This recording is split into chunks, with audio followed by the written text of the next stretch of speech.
This is Ronald James Reed.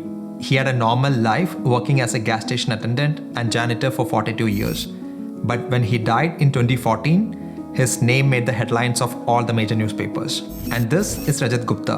He was the CEO of McKinsey, the world's most prestigious consulting firm, by his mid-40s. And soon his net worth rose to 100 million. In 2008, he also made the headlines, but for a totally different reason. Ronald Reed was worth nearly $8 million upon his death. And when we come back to Rajat Gupta, he committed insider trading during the 2008 financial crisis to make some quick cash and ended up in prison.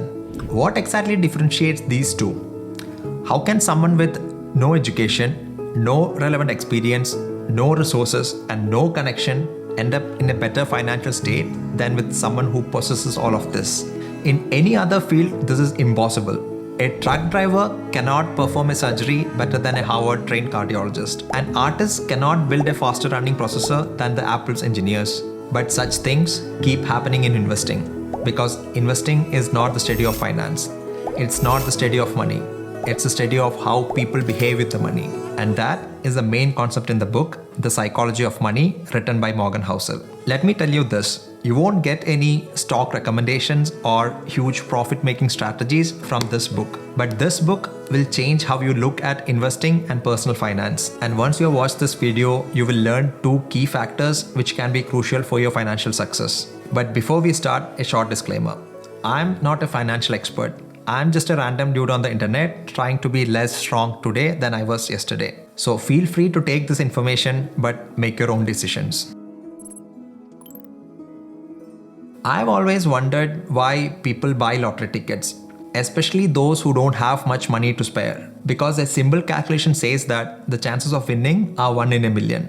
But what I fail to understand is that those who try their chances with the lottery don't see the probability part. All they see is hope.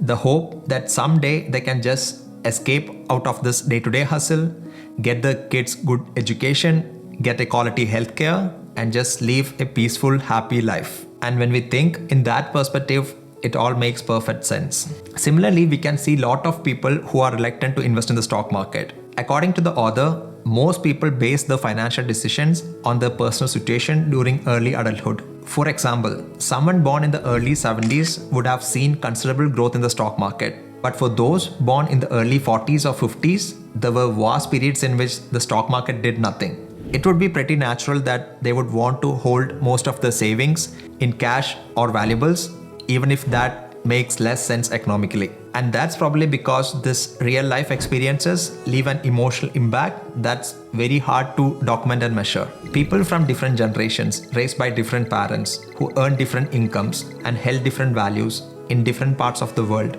learn very different lessons. And when that's the case, a view about money that one group of people think is outrageous can make perfect sense to another. So keep that in mind when you see someone who is talking about this great investment strategy that doesn't make much sense to you. Your rationale might not be theirs. It's easy for us to assume that the success or failure of someone is totally dependent on the quality of the decisions and actions. But being present in the right place at the right time, or just pure luck, plays a far more superior role than any calculated money decisions. We credit the success of Bill Gates to his ability to think critically, intelligence, and hard work. But did you know that he was one in a million teenagers to have access to a school computer in 1968? You are just one person in a game with 7 billion other people and infinite moving parts. The accidental impact of actions outside of your control can be more consequential than the ones you consciously take. There is a perfect example of this from my personal life. The reason why I could get a job and come to Germany because I met a sweeper on the street. So the story is like this. After I passed out from the university, I got an interview call from a German company. On the day of the interview, I woke up early, took my bike, and went to the place where the interview was supposed to take place. So I parked the bike nearby, walked to the building, and then knocked on the door. There was no response. I knocked a couple more times and then I looked around, but there was no one to be seen. So I took the interview letter from my pocket, I confirmed the address, and then thought, okay, maybe there was some mistake. So I walked back to my bike and headed back home. But when I reached the gate of the building, I saw an old person sweeping the pavement. For a moment, I thought of just riding past him. But then I stopped my bike, took off my helmet, and asked him whether he knows something about the interview. He slowly lifted his head, looked at me, and then pointed to the back of the building. I quickly thanked him, turned my bike, and went to the other side of the building, and there it was, the interview place. I got the job, and rest is history. It wouldn't have mattered the grades I got in the university or how well I prepared for this interview. If that person was not standing near the gate at the right time, my life would have taken a totally different path. The author put it in perfect words. Realize that not all success is due to hard work, and not all poverty is due to laziness. Keep this in mind when judging people, including yourself. The takeaway here is that stop blindly copying the path of successful people. You have no idea to know how much of that success was due to luck. Instead of focusing on the actions of specific individuals, focus on broad patterns. For example, a common trait seen among many successful people is that they read a lot of books. So watch out for such patterns and be mindful of who you admire and who you look down upon. Those at the top may have been the benefactors of luck, and those at the bottom may have been the victims of risk. Talking about patterns, we could see a common one among people who got broke after doing well financially. This is artist Bernie Madoff. His firm was already making $25 million to $50 million a year. That was enough for him to live the way he wanted for the rest of his life. But he had other plans. So he masterminded a Ponzi scheme that made him ultimately lose everything and end up in jail. Now, you might be thinking, this guy is stupid. If I get $50 million, I would do whatever I want and live happily for the rest of my life. Maybe not, because of this thing, lifestyle creep. For example, you are someone who takes public transport to travel around, and one day your boss calls you and gives you a promotion and a salary hike, and that calls for some celebration. So instead of taking the bus, you take a taxi back home. The next day, while you wait for the bus to go to office, you start to think, why should I take the crowded bus to the office when I can easily afford a car with my increased salary? As you make more money, that once seemed like luxuries become necessities. So once you have a car, you can't think of a life without it. The goalpost keeps moving. And there is another reason why people never seems to be satisfied with what they earn, and it's called keeping up with the Joneses. So now let's go back to the example. You just got promoted, you're enjoying your life and driving around in your brand new car, and you're going to office. So you drive past the bus which you used to take, make a sadistic glance at all those who still have to take the bus, and then you reach the office. You park the car, enter the building, and start walking to your desk. You see an open envelope on a colleague's desk, and there is a paper nearby. It's a salary slip.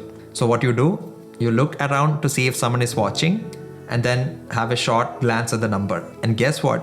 He is making $1,000 more than you.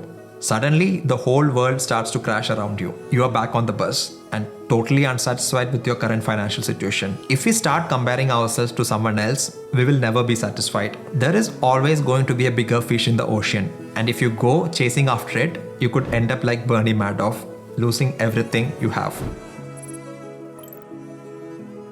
On the morning of 11 September 2001, two hijacked airplanes crashed into both towers at the World Trade Center in New York. And the events that happened after this horrific incident seriously harmed the US economy and created a global economic recession. There was no way we could have predicted such an event, no matter how many history books you refer to. According to the author, there is an important lesson to learn from here. The most important economic events of the future, things that will move the needle the most, are things that history gave us little to no guide about. We don't have to go back much into the past. Just think about the corona crisis and its impact on the world economy. The markets crashed, government started pumping more money, and now we are seeing the worst inflation rate in decades. That single event might have changed your financial life in more ways than any number of calculated decisions you took in the last few years. But we still keep making predictions based on past historical data. The problem is that when we rely too much on the past to make predictions about the future, we miss accounting for these once in a lifetime events that makes the most impact. Also, many modern financial concepts didn't exist in the past, so we don't have much data to do the analysis. Geologists can look at 1 billion years of historical data and form models of Earth's behavior. And doctors, kidneys operate the same way in 2018 as they did in 2018. But this is not exactly the case for financial data. For example, Bitcoin was unheard of 14 years ago. Now it's $1 trillion thing. Or take the public markets. The S&P 500 didn't include financial stocks until 1976. Now, financials make up to 16% of the index. And technology stocks that were virtually non-existent 50 years ago. But now, they are more than 1/5 of the index. So, don't rely blindly on historical data to make your future financial decisions. And if you still have to, then look into the recent history and not go to the Flintstone time. The only thing that have remained constant over the years is how people react in times of stress, fear, and greed. And that's the only data you can read and rely upon from the past.